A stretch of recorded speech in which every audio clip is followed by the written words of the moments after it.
Lorsque l'ozone est dans la stratosphère, elle est très importante, elle nous protège contre les rayons ultraviolets du soleil. Mais lorsque l'ozone est dans la troposphère, cet ozone-là devient très dangereux pour nous. Parce que l'ozone troposphérique, ça veut dire l'ozone qui est présent dans la troposphère, va jouer comme un oxydant. Donc il va oxyder la matière organique. Du coup, il devient un polluant atmosphérique lorsque l'ozone se trouve dans la troposphère. Vous voyez un peu? Allez, on explique en détail. Alors déjà, c'est quoi la stratosphère? La stratosphère, c'est une couche de l'atmosphère terrestre. Elle part de 10 km d'altitude à 50 km d'altitude. Et la troposphère, c'est une couche de l'atmosphère terrestre qui part de 0 km d'altitude jusqu'à 10 km d'altitude. Alors, dans ces zones, l'ozone a différents rôles. L'ozone, lorsqu'il se trouve dans la stratosphère, il nous protège contre les rayons UV du soleil. Mais lorsqu'il se trouve dans la troposphère, il devient très dangereux. Eh bien, on va voir aujourd'hui l'ozone troposphérique. On parle beaucoup de l'ozone stratosphérique, mais on parle peu de l'ozone troposphérique. Cet ozone-là qui est mauvais, qui pollue et qui est dangereux pour la santé humaine. C'est ce que nous allons voir aujourd'hui. Restez attachés et restez scotchés, on y va. L'ozone troposphérique, également appelé mauvais ozone, est une forme d'ozone présente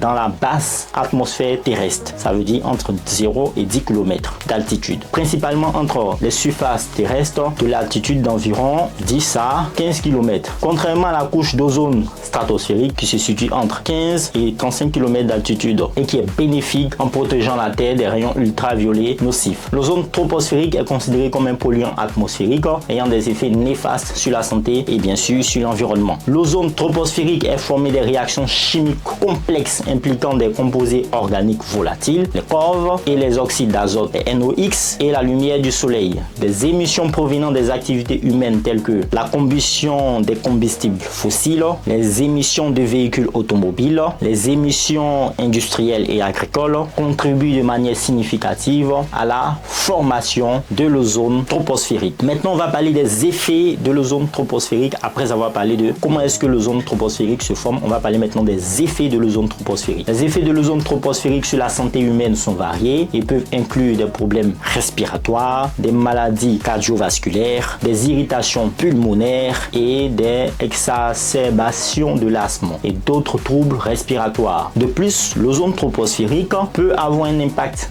négatif sur les cultures agricoles, les forêts, les écosystèmes naturels ainsi que les matériaux de construction et les monuments historiques parce que l'ozone troposphérique va oxyder tout ce qui est matière organique, donc très dangereux pour les éléments qu'on vient de citer. La prévention et la réduction de la formation de l'ozone troposphérique sont donc des enjeux importants pour la protection de l'environnement et de la santé publique. Des mesures telles que la réduction des émissions de composés organiques volatiles et des NOx, des oxydes d'azote, l'utilisation des technologies plus propres et efficaces ainsi que la sensibilisation du public à l'importance de la qualité de l'air sont autant de moyens pour atténuer les niveaux élevés d'ozone troposphérique dans l'atmosphère. Qu'est-ce qu'on peut retenir de l'ozone troposphérique? Ce mauvais ozone dont on n'ose pas trop parler d'ailleurs. L'ozone troposphérique est un polluant atmosphérique qui présente des risques pour la santé humaine et pour l'environnement. Sa formation est liée aux activités humaines et son contrôle nécessite des efforts concertés à l'échelle mondiale. Pour réduire les émissions de précurseurs et prévenir ces effets néfastes sur l'air que nous respirons et sur notre planète. J'espère que vous avez appris énormément de choses sur l'ozone. Sachez désormais qu'il y a deux types d'ozone. Il y a l'ozone stratosphérique qui est bon pour nous, qui nous protège contre les rayons UV du soleil, mais aussi il y a l'ozone troposphérique qui est mauvais pour nous, qui joue comme oxydant et qui est dangereux pour notre santé et pour la santé de l'environnement. Portez-vous bien, faites le plein de savoir et peace out.